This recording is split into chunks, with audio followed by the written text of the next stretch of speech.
on with my life. Do you get? It's not my business. I know Tribe of Judah was on a Sunday. On Tuesday, that hair was no longer in my house. It was no longer in my house. It was sent. She rejected it. She rejected it.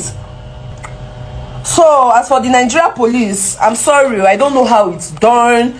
But me, Otaboy Joma Josephine, I'm saying you cannot invite for me yesterday. And you did not even meet me at home. Because I was on set all through.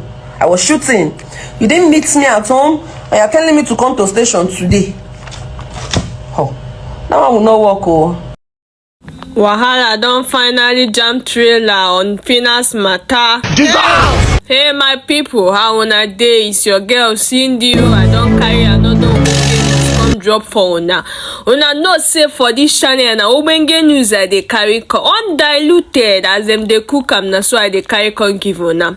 So we all remembered Phyna saga. Borrow me, borrow post this, borrow post that. It con dey happen, it con dey share. Phyna come out talk say she no know the girl, she no know wetin she dey talk about. Say the girl na cloud chaser, say she never borrow wig before. Say all those things there na lie.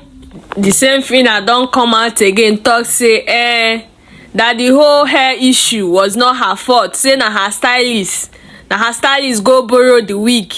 Style her for the premiere of a tribe called Judah. Say she no know say her hairstylist borrowed the wig. I be rent the wig from the vendor. Now why she no chukumat then? But she dey try return the wig to the vendor. The vendor no gree collect the wig again.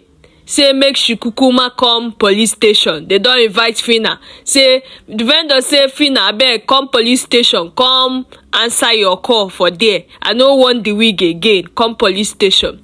So my own be say if to say Phyna no then she for kukuma apologize, you know.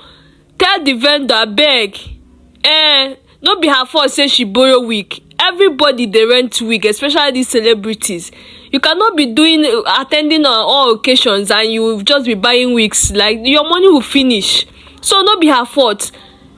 You understand? But the thing wey pay me be say she come and talk say she no know the woman. She no borrow wig. Say every of the wig wey she have na her own.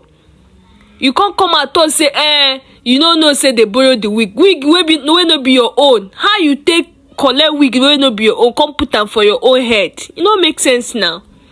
At least I need to 2 years sometimes we should be reasoning with our brains. Omo, no be small thing oh. Police don't go invite Phyna again. Bbn naija winner. They just drag am up and down like she no see the likes of Mercy Eke. You can never see Mercy being dragged with things like this. No. That's why I stand her. She's a queen. She carries herself very well, with respect and crown on her head. Omo, Phyna, no. I don't support this one, I beg.